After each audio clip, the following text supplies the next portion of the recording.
Well, hello everyone. We are back, streaming some more Torment Tides of Numenera. It's been a little while, took a bit of a break over December, but let's jump right back into it. So, it's been a little while, but last we left off, we were in the Underbelly.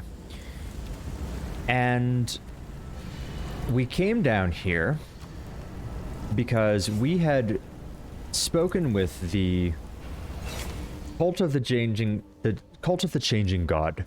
We had fixed that mysterious clock that is that was in the city, and they had asked us to do that, and we discovered in the clock 3 trapped castoffs. And in that process, we learned a little bit about ourselves. They had betrayed us when we were the changing god, and our former self, the changing god self, knew that he was going to be betrayed because the clock gave him a kind of premonition, and it seems that that was part of its purpose. And so in order to circumvent their betrayal of these 3 other castoffs, we, our former selves, had the clock trap them inside, and they were trapped in there for quite some time. So we went in the clock after we activated it, and we spoke to these 3, and in doing so, we were able to complete ourselves, essentially, and we gained a focus, and the focus that we chose is natural charisma. I really wanted to start kind of rounding out my character. Initially, my character was a little more of a recluse, was really bookish. He's a nano, which is just another word for a mage in this world, essentially, or a wizard. And we didn't really have that charisma skill, and in many ways we still don't. We don't have any exploration skills such as persuasion, and we have inability with intimidation, and maybe we'll pick up some skills in that respect, but this just helps us kind of work towards that a little bit. It gives us a little bit of an opportunity to use, we can at least expend more effort if we are in a position where we are forced to do a persuasion, deception, or even an intimidation check. If, for instance, Tybir is not available to help us, or we're in combat, which they can't do checks when you're in combat. So, and I like the idea of our character kind of evolving. We have this scan thoughts ability, and as I've said in the past, it really has given us a lot of insight into other characters and their motivations and what they're doing. So we solved this issue with the clock, sort of, in terms of we went there, we went inside the clock, we got this focus, we met these 3 other castoffs, we spoke with the cult of the changing god after this, and they informed us that there is another castoff called Matkina, and she is an albino assassin, and she was last seen in the Underbelly, which is where we are right now. So we came to the Underbelly to look for her, because she might be able to help lead us to the artificer that can help us repair the resonance chamber that is at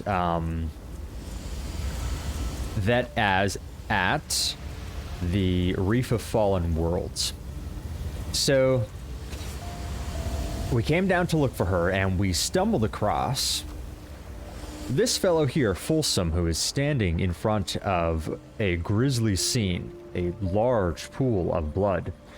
It appears that his protege, a man named Weedle, was slaughtered quite violently, and this pool of blood is and a skinned hand is all that remains. And the blood was also, apparently the same blood, was also used to paint this these symbols on the wall. And we know from our mystical lore talent that these symbols created a trans-dimensional portal for a short time. Folsom sees himself as a kind of protector of the people of the Underbelly. Of course, the Underbelly is this sort of seedy, well, underbelly of Sagus Cliffs. And so he is quite upset that his protege, Weedle, was murdered, and so brutally murdered, apparently. And he suspects that Matkina is involved. He's very knowledgeable about the goings-on, the ongoings in the Underbelly, and so he doesn't know where Matkina is, but he said that a man named Mapper does. And so we were going to speak to Mapper, is what we are going to do. So given that there's this kind of brutal murder, we know that there is a teleportation or some kind of portal that was created. I assume some kind of teleportation portal. We don't know if Folsom is under the impression that Weedle was killed to deliberately injure him, to hurt him and his position and his desires, because it was one of his proteges. And we don't know if that's actually the case. That's what he suspects is the motive for the person who killed them. But given that there's this trans-dimensional, or this portal, it might be an entirely unrelated reason. It may be just a coincidence, and we don't know that, but we're going to maybe find out. We'll see. But the key thing is that he suspected Matkina's involvement. We happen to be looking for Matkina anyway, so we are going to go ahead and speak with Mapper and see what information we can get. So, Mapper. From a distance, it looks as if this mutant is wearing a form-fitting suit of finely patterned lines in white, yellow, and pale blue. On closer examination, it becomes apparent these are tattoos, and they cover nearly the entirety of his body, even his shaved head. His actual clothes are simple and worn, and his boots look as though they've seen hard use. So yeah, we can kind of see a little bit on him. He has this interesting thing on the top of his head. I'm not sure if that's covering his eye, but yeah, you can see these tattoos, and his clothes are quite sparse. They're very Spartanesque, shall we say. He is studying the meaningless swirls and whorls on his arm and mouthing names that mean nothing to you. Salvi, Baland, Urgau, Tentries. When he looks up at you, you see that a strange device covers one of his eyes. A deep blue light shines in its center, and it seems to measure and evaluate you as he focuses on you. He smiles as you approach, a broad, beaming grin that says he considers you a friend already. I'm Mapper, he says, extending his hand. He thinks. A new face. New faces mean new places. Okay, so this is kind of he has some quirks apparently, which isn't that surprising, I guess, being a mutant. So he's studying these swirls and whorls on his arm, and he's saying names. We don't know what the relationship between that is. And so he's Mapper, and a new face, and new faces mean new places. So I suspect we'll find out what that means. I've been getting everywhere around here. I found my way into places long sealed and best forgotten. Met all sorts of people. He frowns. Can't say I cared much for some of them. It's true. His voice is fast, insistent, and incisive. Still, I try. The communities of our world are distant islands of light. Sometimes they wink out and sometimes they flare up. I want to link them together. I want to be a bridge. All right, so this is an interesting, he's not speaking really directly. I've been everywhere around here. Okay, so he talked about places. I found my way into places long sealed and best forgotten. Met all sorts of people. Can't say I've cared much for some of them, it's true. But he tries. Communities of our world are islands of light. Sometimes they wink out and sometimes they flare up. I want to link them together. I want to be a bridge. So, interesting. I'm not sure what he's talking about. The places, long sealed and best forgotten and islands of light. So we could just jump right into him, ask about Matkina. Have you been to the Stitcha lair? I can tell you what's in there. Okay. Have you heard anything about the murders down here? You say you want to be a bridge. How do you even do that? So I don't know what he means by the places. If these are trans-dimensional or if it's actual physical places or some kind of mix of the two. So I feel like I want to ask about what does he mean that he wants to be a bridge. We'll engage with him a little bit before we jump right into the information concerning Matkina. He shrugs, a faint smile on his lips. I travel, I see places. I map them out on my skin, and maybe inside me, I don't know. I mean, the lines change when I look, and they've got to be stored someplace, right? He scratches his bald head. The lines flow under his fingers. I just need to collect places. I need to know that I've done something. Making maps is all I know. It's all I want to know. So, Mapper is his name, and literally he makes maps. So he's almost like a type of cartographer. So he says that I travel, I see places, I map them out of my skin. Maybe inside me, I don't know. The lines change when I look, and they've got to be stored someplace. So when he was saying names, maybe, like, I don't know if these are people's names or names of places, these names that were mentioned earlier. So, let me see. I don't want to ask him again. Well, he told us, but I'm going to ask him a little bit about the tattoos. So we asked him, where did you get all those tattoos? These are not tattoos, they're maps. He exposes a shiny grin. Maps of places I've been or heard of. He covers the artificial eye with his hand and says, if I look at my skin like this, it's meaningless. Then he uncovers it and says, but look at it like this, and suddenly, I see the map. Springing up off my skin, I focus on it, it all becomes clear. Buildings, people, smells, even a route to get there. It's worthless to anyone else, of course, without me to interpret the map. It's a combination of my mutation and the lens. Finding the eyepiece was the best part of being born like this. He sighs contentedly. It made me feel like my life made sense at last, and that, my friend, is far more luck than anyone deserves. All right, so he has a passion for maps, and so he was born like this, and that's what he does. So let's give him something. Excuse me. Have you been to the Sticha lair? I can tell you what's in there. He says, are you joking? Can you really? Tell me. He stares avidly at you, his blue prosthetic gleaming. As you speak, a space clears on his skin and new lines pull themselves to the surface. He moans as if in the throes of deep pleasure. The Sticha lair, yes, like I was there. The eye clicks and whirs for a moment, and then he stares at the new tattoo. That smell, did you notice the smell in the lair? Like lightning and dust. He smiles. My thanks to you. You've done right by me. Okay, so it was definitely a favor. He finds it deeply pleasurable to learn about new places. So, very open to meeting new people. That's why, new faces, new places. So,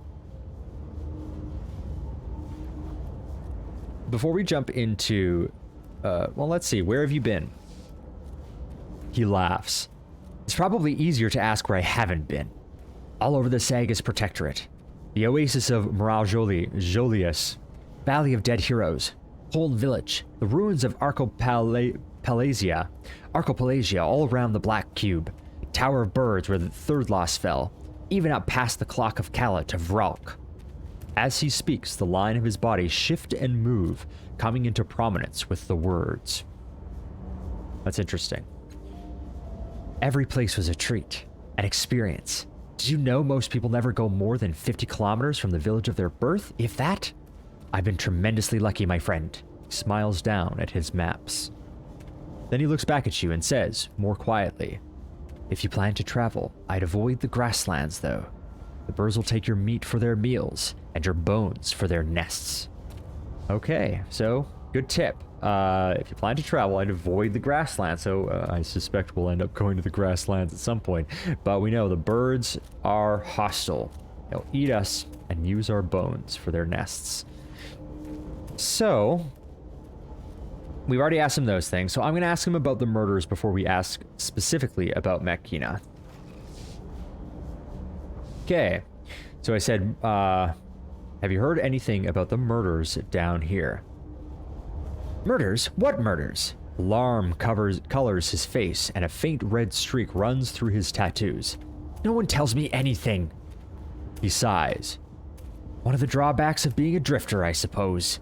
No one thinks to keep you informed. Then he looks around. Of course, in a place like this, people don't generally talk to each other much anyway. Okay, well, let's ask him. I'm looking for a woman named Matkina. Do you know where I can find her? Matkina, the White Death. I've heard of her. I know where she hides, too. He grins wide, exposing a mouthful of extraordinarily white and clean teeth. I can tell you where she is, but I hate to say it comes with a price. Much as I love to talk about my travels, I need to finish a patch of Sagus Cliff's map, and I need bragging rights for the next time I see the navigators. He shrugs. Also, she might not be happy, I've told. But I might be able to help you find it. Or a trade, of course. He drops his voice. Have you ever heard of the Changing God? Savior of Sagus Cliffs in times past and so forth. They say he had a sanctuary under the city, a place he used to retreat to and plan for the future while he thought on his past. You know, making possibility maps. That sanctuary is the one important place I haven't seen in Sagus Cliffs, and I need it to fill in my map. As far as I can tell, it's not far past the Stitchelair. Problem I'm having is just that I can't make any sense of their language. Maybe you can talk to them. He shrugs disarmingly. It's a hell of a price, I know, but there it is. You want to find Matkina? You'll find the sanctuary from me. Alright, so let's see. I'm not doing any favors. Yeah, we'll do him the favor. We're going to continue to investigate the murders because I am concerned about the time factor here. It might be that Matkina was involved, but I think that we at least need to ask around and see if we can find any other information if she was involved or not, because she may have been, she may not have been. If she was, then going to find her is the key. But I'm just wondering if we leave, if anything's going to happen. Well, maybe, I think I'll check our journal, see what Folsom recommended, because he suspected that she was involved, but that could be false. So let's see. Is there some other way into the sanctuary besides the Stitchelair? Why don't you go look for the sanctuary yourself? I mean, he did tell us he can't speak to the Stitcha, so the schist-sucking Stitcha, that's why. They've got their precious eggs in the lair, and they won't let me in. It's not like I've got any interest in the eggs, but yeah, I got no patience for dealing with their clicks and rumbles. I just want to know. Got me? Is there any other way into the sanctuary besides the Stitchelair? I'm gonna suspect it's a no. He sighs, exasperated. There must be. Changing God wasn't the kind of person who just put one entrance into the place, but I haven't been able to find the back door for the life of me. Okay, I'm not doing any favors for you. I'll ask some other question. I'll be back after I have found the sanctuary. He says, travel well, my friend. So, I think... yeah, I'm wondering if it's worth it if we want... We've already spoken to her. She's like that robot kind of inhabiting a body, kind of a girl. Changing God cultists are down here as well. I don't know. Maybe we speak to, one other person that's kind of in the area. See if they know anything about murders, or if we even have the option to ask about murders.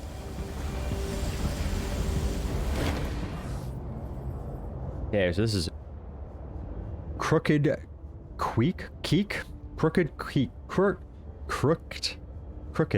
Keek. Okay. Crooked Keek. It's a tongue twister. Small, hollow-cheeked mutant sings a soft, wavering tune to herself. Yellow bruises discolor her skin, wounds formed not from violence, but from malnutrition, and her prominent bones bend and twist at odd angles. Still, she smiles. She smiles at the oily water devoid of any fish. She smiles as she arranges her empty basket beside her. She smiles at you when she sees you standing over her. Crooked Keek.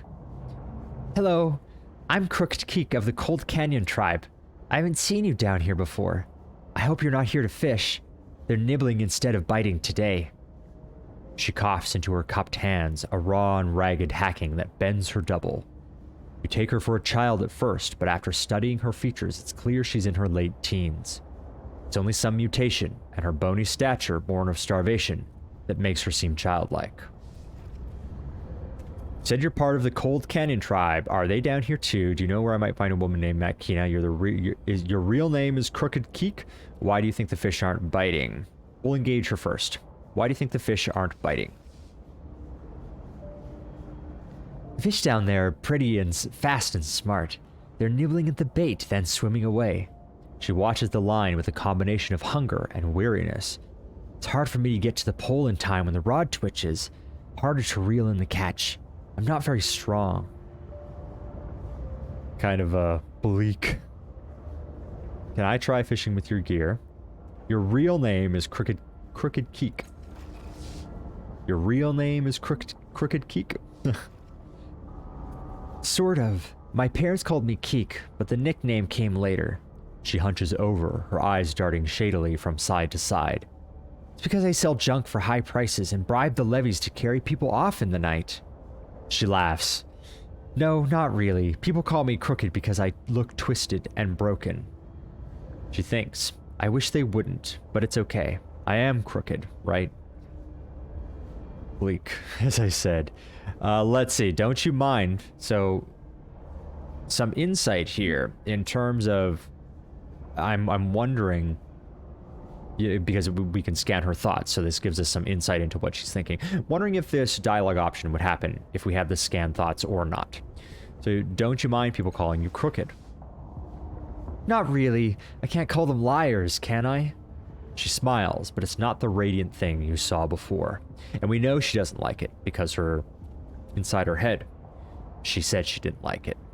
But it seems that she's come to accept it, which is sad, but...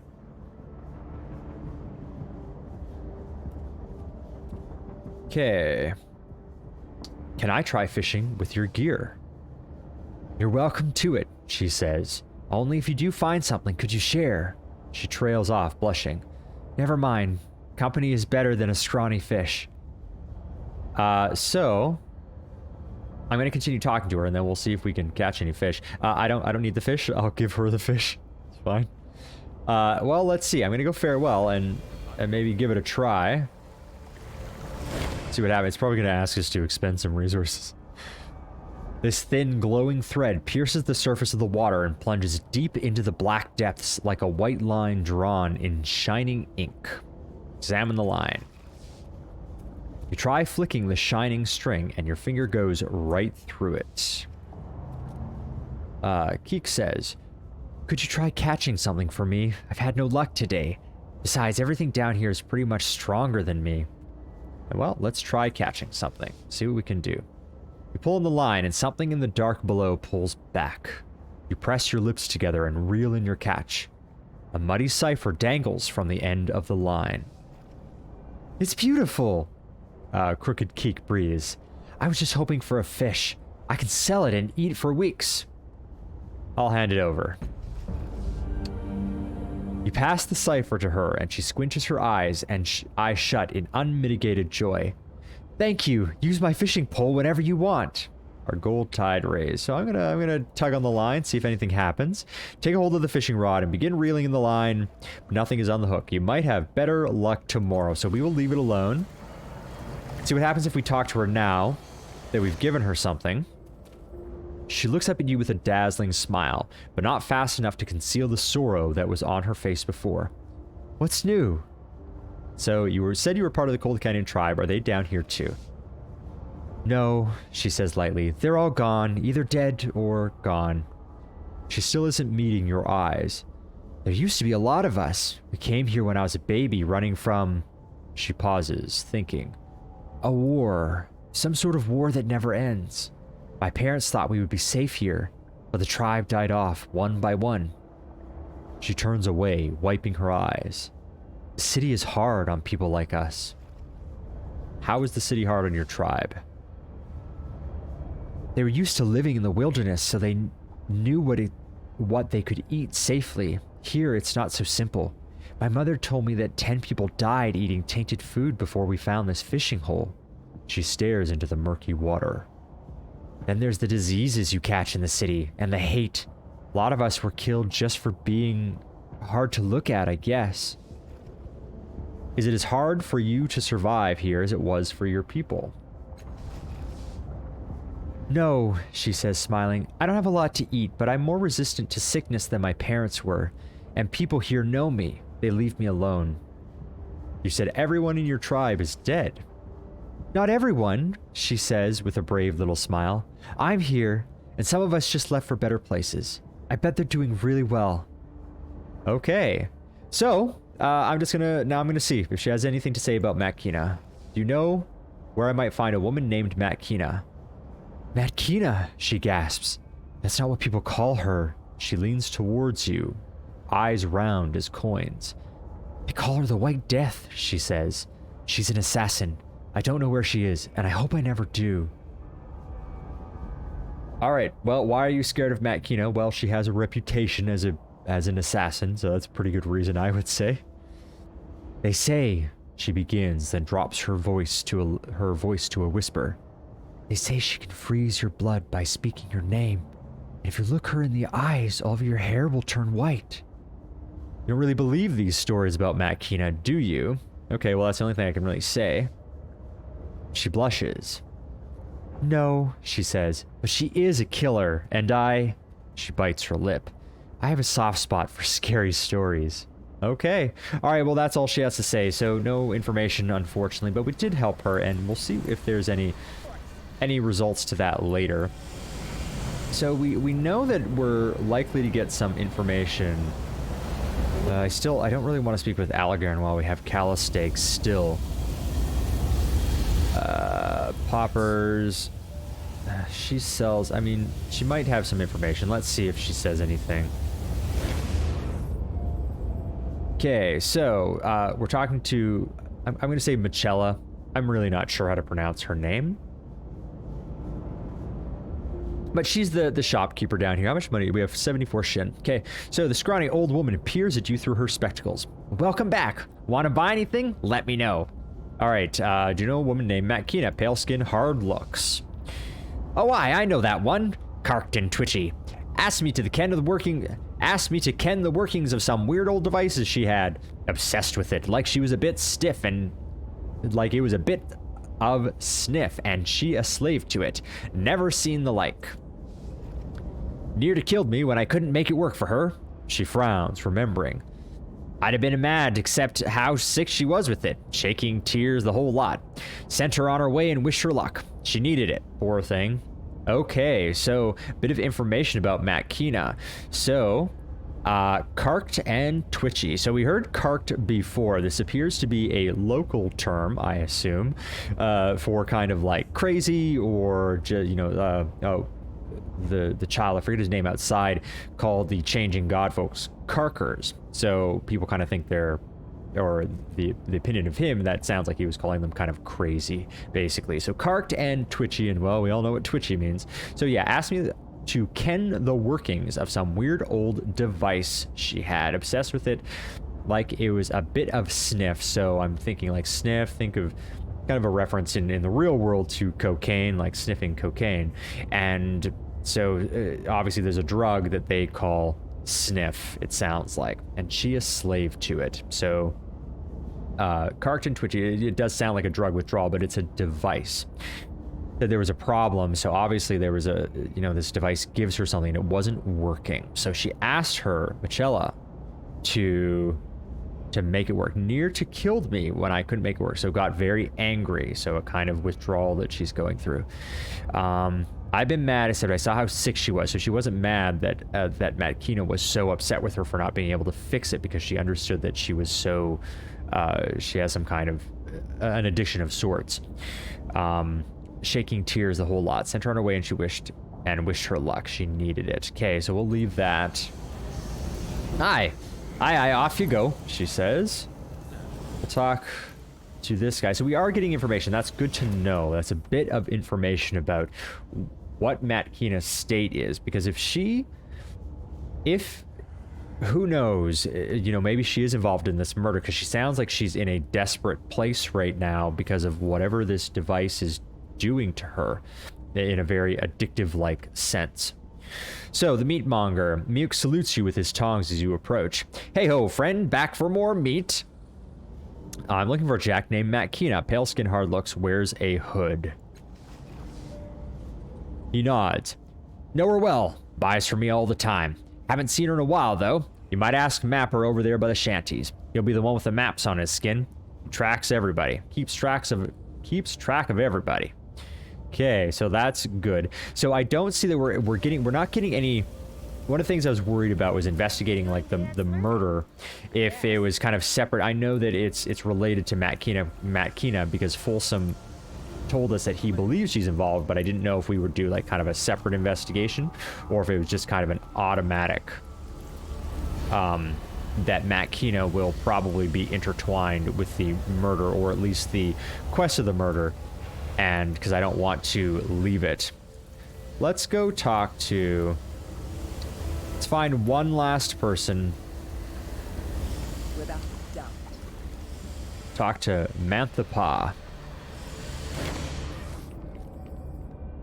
Or Manthpa. This lissome Jack looks down on his luck, judging from his bare feet and dusty jerkin, but he takes his surroundings with a hopeful gaze. As you approach, he smiles and throws out his arms in greeting, which reveals the tools of his trade on his belt. How now, helpmeet? Got any? He stops as he sees Tybir with you. Tybir, he bellows. Good to see you. Last I heard, you and Riz were running from the levees. Slipped him again, eh? This your new crew? Looking for an in-and-out man? I'm free at the moment and ready to and able to do some crimes. Oh, he was right out there with it. Scan thoughts. 2 old friends. They gotta have work for me. So sounds like he's down on his luck, as it says. Lysum Jack looks down his luck. Okay. So they gotta have some work for me. 2 old friends. So maybe you and Riz. Interesting. Okay. Manth, my boy. So this is Tybir. Manth, my boy, always joking, he says through gritted teeth, and so loudly. He puts an arm around the young man's neck and snugs him in, a little too tight. Someday someone's gonna hear one of your loud jokes and call the watch on you, and me. And no, this is not my new crew. This is my friend, who I'm helping find his way around the pitfalls of our great city.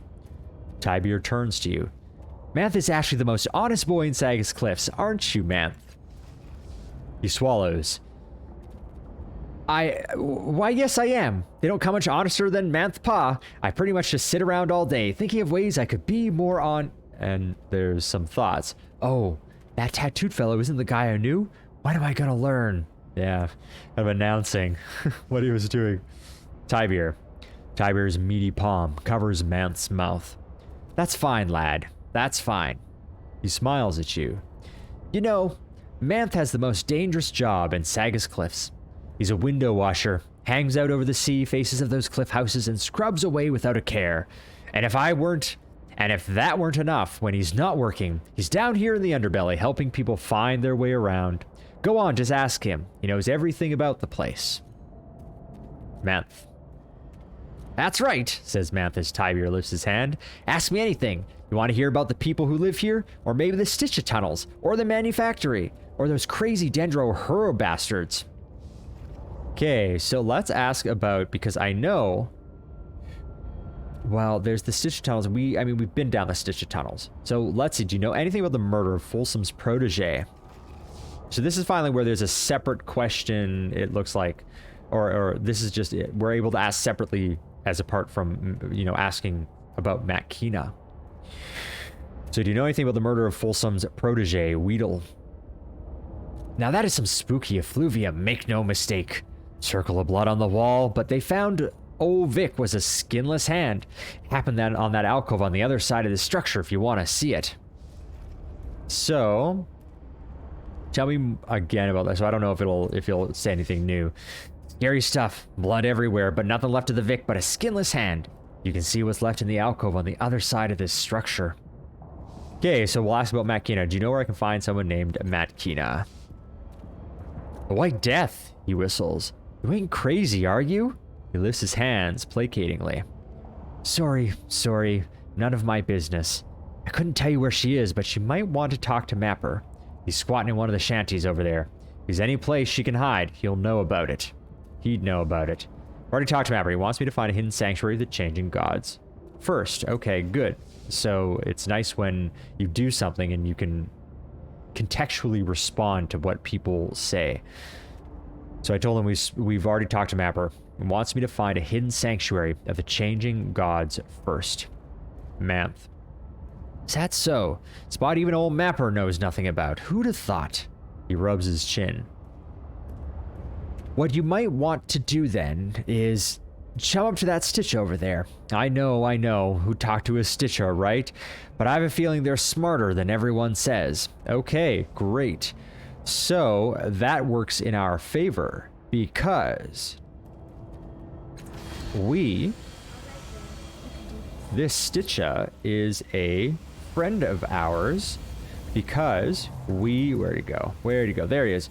We rescued him when he was up on those cliffs and he was hiding.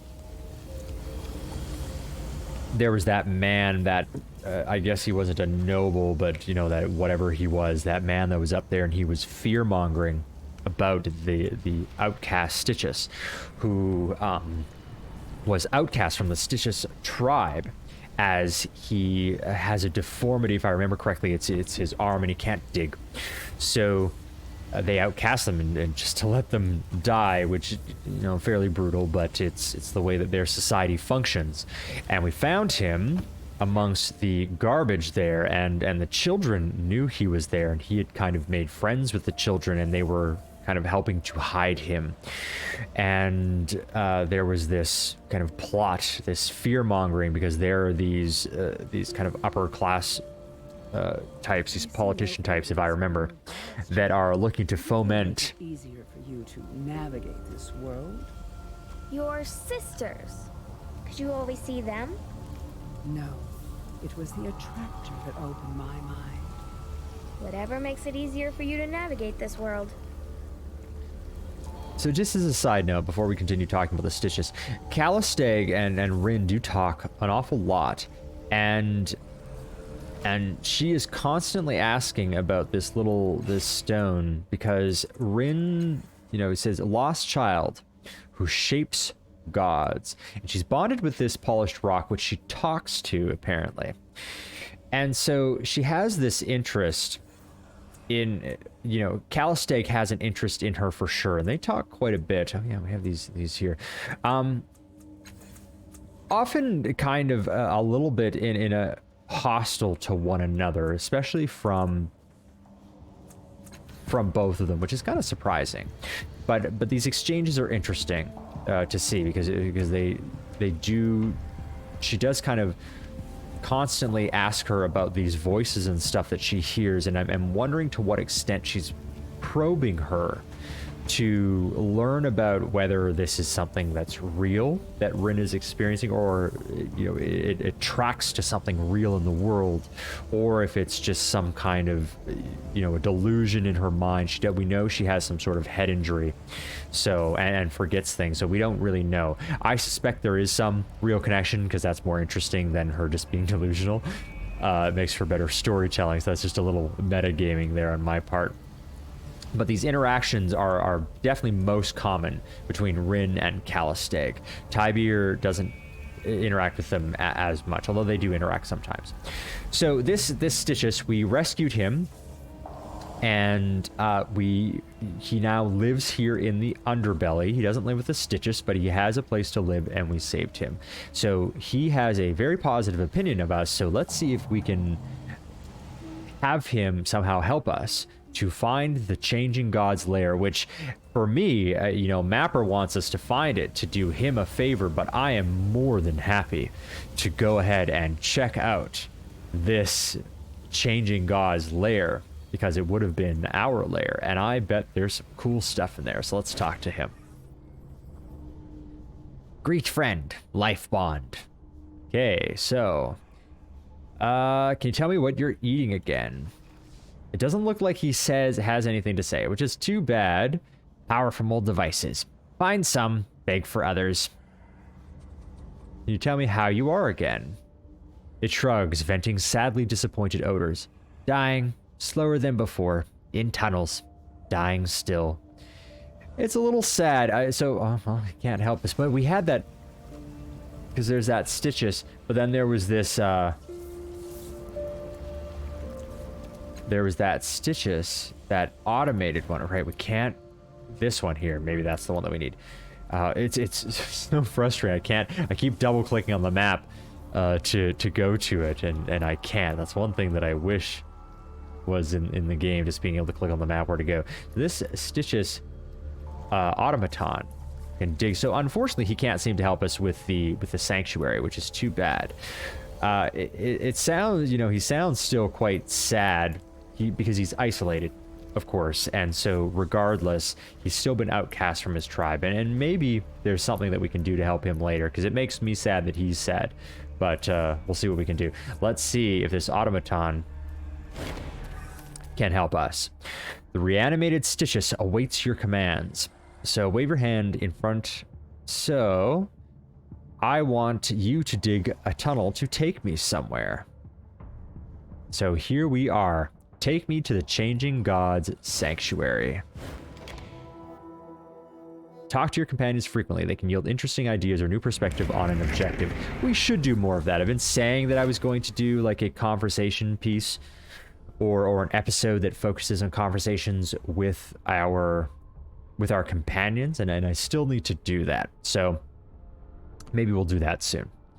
Okay, so we asked the Stitches automaton to tunnel us to the Changing Gods lair. Now, we were down here before for those Stitches eggs, which we held hostage in order to negotiate having the Stitches tunnel elsewhere in the city as it was collapsing, because they were creating instability by tunneling underneath the city, and we were able to basically blackmail them into compliance in order to stop that. Although we did it in a largely friendly way. We didn't really want to fight with them, but we had to put a stop to the digging because the negotiations weren't going well, and we were able to. So anyway, this automaton, we had him formulated from a dead Stitches, and he is ideal for digging because that's what Stitches do. Okay, so again you find yourself in the Stitcher lair, and the automaton quickly retreats back down the tunnel. The entrance to your sire's sanctuary must be somewhere in the lair, and since the automaton seems unwilling to trespass in its former home, this was as far as it could take you. So it took us to the Stitches lair, and when we were down here, of course the Stitches they are intelligent, and they are very protective of their eggs. So let's check the journal. Okay, great. It's always good, you know, you should always, in case you ever play these games, always check the journals when you've made any progress, even if you know what you're doing from the dialogue and whatnot. This is a very dialogue heavy game, but there can often be extra information here. So the cold calculating jack, so searching for Matkina. So we got information about her from Casmine and Mimion. They're the changing cultist gods. So that's all fine. So Matkina may actually be a dangerous assassin, widely feared in Sagus Cliffs as the White Death. So this is a mutant named Mapper who lives in the Underbelly may know, so that's fine. We've done that already. And then here we had the icon that told us that there was some new information here. So discover the location of the Changing Gods Sanctuary for Mapper. Okay. So, a mutant named Mapper claims to know where Matkina is hiding. He'll only reveal what he knows if I can find a hidden sanctuary that was established long ago by the Changing God. Apparently it's the one important site in Sagus Cliffs that Mapper hasn't yet located. All he knows is that it's underground, somewhere very close to the Stitcher lair. When I asked him about an alternative means to reach the Stitcher lair, Palai suggested that I look for some sort of digging construct, or find someone skilled in manufacturing who can fabricate one, and negotiate a settlement between the Stitch and Sagus Cliffs. Chikekt might be willing to take me to the Stitcher lair now. Okay, so that was old information, because we used the foreman and the Stitcher corpse to fabricate the automaton, sorry. and that's fine. So it's interesting that this information. Okay, so wait. Yeah, so when asked what the alternative means to reach the Stitch layer, Peli suggests looking for some sort of digging. That's fine. We did negotiate a settlement between Stitch and the Sagus Cliffs, so that's what I was just speaking of earlier. Chikekt might be willing to take me to the Stitch layer now. Oh, yeah, Chikekt. I don't remember if he was out there. Maybe he is. Master Foreman agreed to create a digging automaton. I'll have to look around for one. That's fine. The foreman used this to corpse. So this is just a recap. I'm wondering why it's putting it in this quest. I found a fabricated digging automaton. I can now use it to reach any location underground, including the Stitch lair. It's waiting for me in the tunnel. I found my way to the Stitch lair. The entrance to the Changing Gods sanctuary is somewhere within. Now, there was a door, I remember. Do you miss yours? No, as a matter of fact. But I've had far longer to grow used to life without them than you have. Oh. So, how long ago did you kill them? So once again, some tense dialogue between Rin and Callistake. She's asking about how, missing her family. And I don't know if that's meant to stir up feelings of grief and anxiety, or if she's genuinely asking about it. But Rin does tend to be kind of hostile towards Callistake. So I remember there being... So there were some... I wonder if the Stitch are still down here. I don't think they are. So there is a door here. This says, to buried Crossroads. So there's a good chance, who knows if there will be... Let's do a quick save. So these here attracted the Stitcha. These, it's kind of like instruments that are here. I'm wondering if... Oh, there is stuff that I can take now. I didn't take a lot of stuff because last time we were here, it was dangerous. Okay, great. So let's do a quick sweep, make sure we didn't miss anything. So there's some shin, that's great. And then here, let's I'll just take it and take a look at it in the inventory. So Brood's ears, it's an oddity. When you insert this set of plugs into your ears, you can suddenly hear through the ears of another being. Pulling out the earplugs and reinserting them into your ears links you to a different individual. Overheard speech seems to be completely incomprehensible and alien each time, so the target individuals are probably distant in space or time, or both. Okay, so that's interesting. We can't actually, it doesn't appear that we can use it for anything. It is an oddity. We have several oddities. And some of them we can use, some of them we cannot. Oh, right. This one here, we put over our eye, and it allows us to see stuff. And then we were trying to figure out if there was maybe a place to use this cyclonic cube. See if there's anything else here. Oh, right. The ring fragment. So we're looking for the other ring fragment as well. The antagonist. And we do have this axe, which is a fairly formidable weapon, but we're just kind of hanging on to it for now.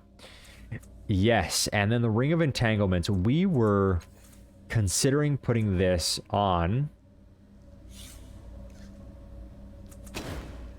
We were considering putting this on both Callistake and Tybir, as they will confer fetals.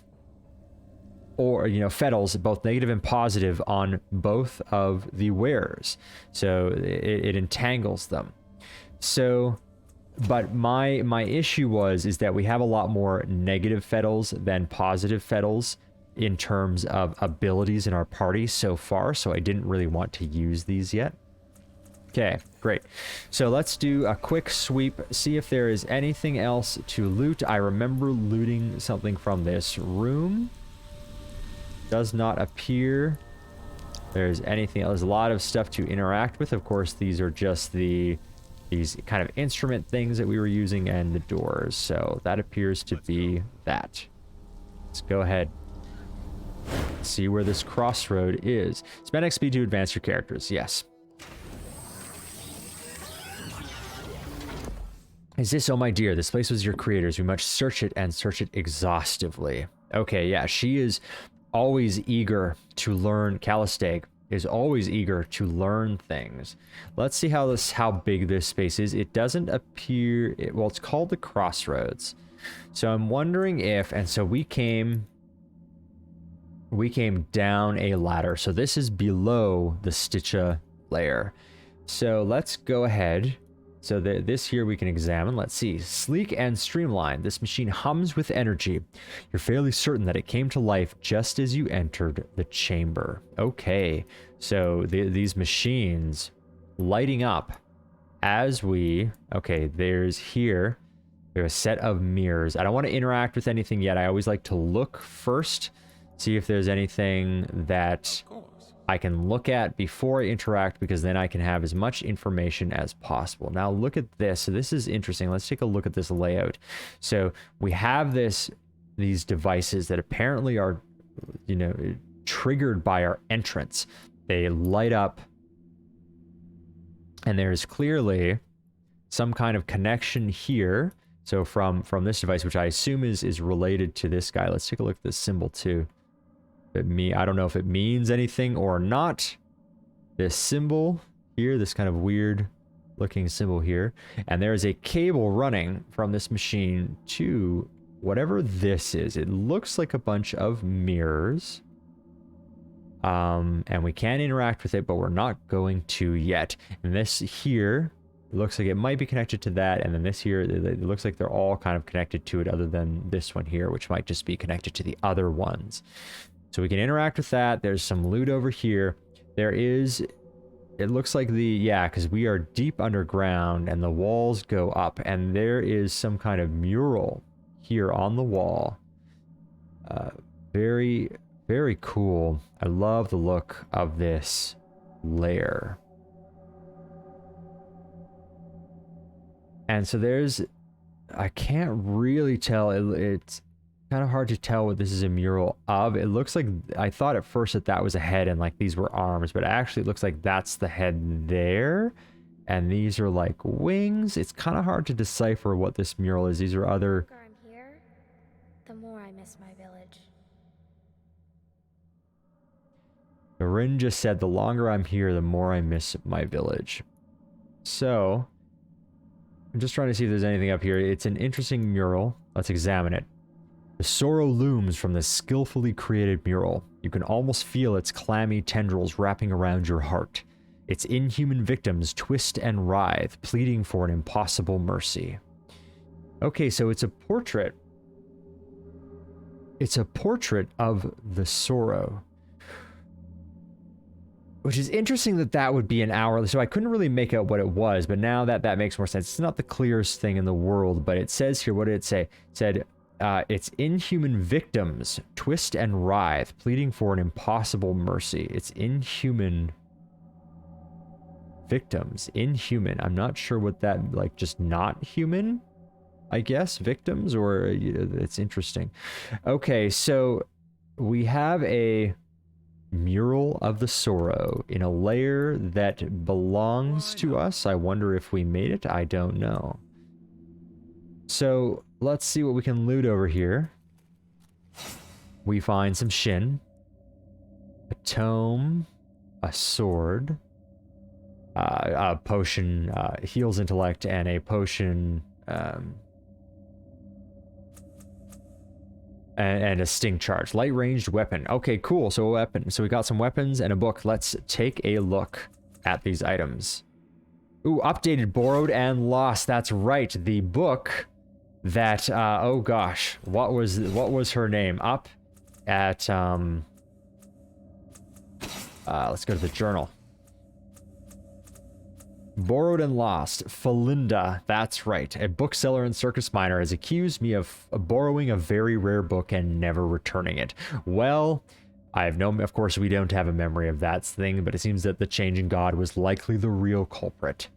So, And she recognized us because of the body. It was the same body as the changing god. Okay, great. So find the book that Felinda claims I borrowed. I need to find the book that I supposedly borrow. She didn't have any clues about the whereabouts. And I said that, hey, maybe we'll come across it at some point. It does seem that it was important. But she did mention the book had a 5-colored sigil on its color. So let's see what the updated thing is. I found the missing book in the Changing God Sanctuary. It's called the Tome of Singing Thorns, though it doesn't appear to be an ordinary book. Of course it's not. Felinda should still be at her stall in Circus Minor when I'm ready to return the book. So we're going to hang on to it for a little bit because I'm curious about what is so important about this book. So now that we're down here, exploring it, this is a very interesting place. And when they mentioned that there was a secret sanctuary of the Changing God, I was excited to come take a look. Okay, so this book here went into our quest items. So the Tome of the Singing Thorns says the pages of this ancient heavy book rustle as if waiting to be turned. A castoff tattoo is inscribed onto the title page. Someone has attached a much newer tag to the binding, which reads, exclusive property of Felinda and Asteristi booksellers. Okay, so a castoff tattoo is, okay, so it sounds like it's actually, who knows how they acquired it, Felinda, but it is a much newer tag to the binding, which is exclusive property of Felinda and Asteristi. Pages of this ancient heavy book rustle as if waiting to be turned. A castoff tattoo is inscribed onto the title page, like what we have. We all have this tattoo. Oh, I can use the item. I wonder if we should do that. Well, I mean, of course we should, but let's take a look at our other items and then we'll take a look. So we got a healing sword, melee weapon, 8 physical damage, plus 4 damage per effort applied to a max of plus 8 on critical hits, heals 4 points of health on the wielder. That sounds like a very good weapon to have. So it's a medium melee weapon. The keen blade of this sword is pitted and poorly maintained. If not for the pristine synth hilt, it would be better suited for the scrap pile. When you grasp the hilt and twist, a viscous green fluid oozes out and slowly creeps around your hands. The fluid is cool and soothing to the touch, and the scent of it fills you with a heady sensation. Whenever a foe is cut by the blade, their blood seems to mingle with the liquid and flow down into your hands, invigorating you. So mystical lore, because we are trained in it. Old stories tell of a sword passed from warlord to warlord. Owners survived impossible battles without a scratch and won great renown. In their seeming invincibility, they became brash, overconfident, even bloodthirsty, until inevitably they met a violent end and had the sword pried from their hands, green overcome by red. Okay, so it does 8 physical damage, 4 damage, plus 4 per effort applied to, so we can apply up to 2 effort, so for a max of plus 8. And when there's criticals, heals 4 points of health on the wielder, which is a significant heal, considering I only have 20 HP hit points and Tybir is 29. She can't use the weapon. Let's look at the skills again. He can't use heavy weapons. What is he using? He's using this rapier, and it is not magical. It is a light melee weapon and it uses speed. I don't know. It uses speed as well, so that is handy. We are using this infused crystalline shard, and we're kind of holding on to it because it's a piece of the resonance chamber is what it is, and then we infuse it with magic or whatever power to make it a more powerful weapon than just the shard. But we have shown this to people who we've asked about the chamber as well. So yeah. So in the Reef of Fallen World, a superheated beam from a mysterious black obelisk struck the shard. So this is very little. So it does 3 physical, not that much, it's not too bad. We don't tend to fight with our weapon. We tend to cast spells. So, and it's the same is true of Calistag. The person who uses their weapon the most is is Tybir. And so I think it's probably best for him to use it, because when you're talking about a weapon that heals, like in this circumstance, on criticals, you actually have to be hitting things in order to score a critical hit to get any benefit from this. And so since I am so rarely using my weapon, and I already have a kind of magical weapon, and maybe we can upgrade this more in the future, who knows, I'm going to have Tybir use this weapon. It is based on speed, so I am not... So let's just double check. So this here, if we look at this, this is total modifiers of plus 55, and I mean, it might be total modifiers of plus 40. I'm wondering why it's less, because it is speed. So this here is because he has a light weapon bonus, plus 15, so he's much more likely to hit. So now the question becomes, is it better for him to have the healing? You know what? I'm going to have more damage, because since we, maybe we can sell this. We'll do something with it. The reason for that is that we have Rin. And Rin doesn't really fight, but she is a healer. So I don't know if we need the self-healing as much as we need the damage. Because she can't really do damage, but she can heal. So maybe we'll worry about having the self-healing later. But either way, great find. Worth a decent amount of money. And then we also got this, the light ranged weapon. So, plus 4 energy damage, plus 3 damage per effort applied, maximum plus 12, so we can do it up to 4 times. Wow.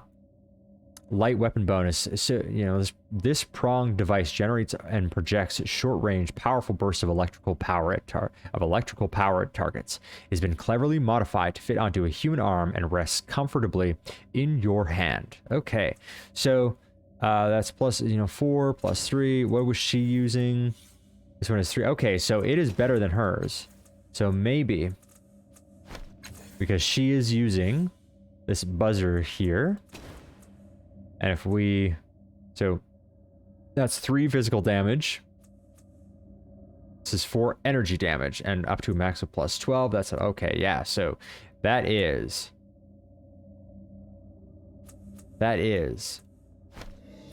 a much better weapon for her. And it just... Okay, there it is right there.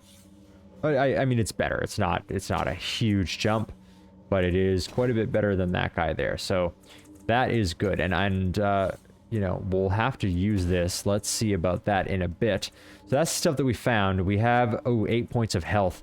We're going to we will give that off to Rin, as she once again has healing. So she gets a bonus to her heals. So we're going to make sure to try to use that as best we can. Okay, so pretty good finding of loot there. And so now we have a number of things that we can interact with here. But I think that we will leave it there for now. We found some loot. We found, oh, the mirrors do work. That looks cool. I love it. Looks great. Let's go. Interesting. Actually, it's interesting. That's a much better look at our face we've seen before. Little pixelated though. Anyway, Yes. we will leave it there. We will explore this and interact with these devices next time and check out the book and see what we get. But that is it for now. If you enjoyed this, please feel free to subscribe as well. Definitely want to keep on creating this content, and those really help letting me know if this is stuff that you like to watch. So I will leave it there. Good night, Happy New Year, everyone, and all the best. Bye for now.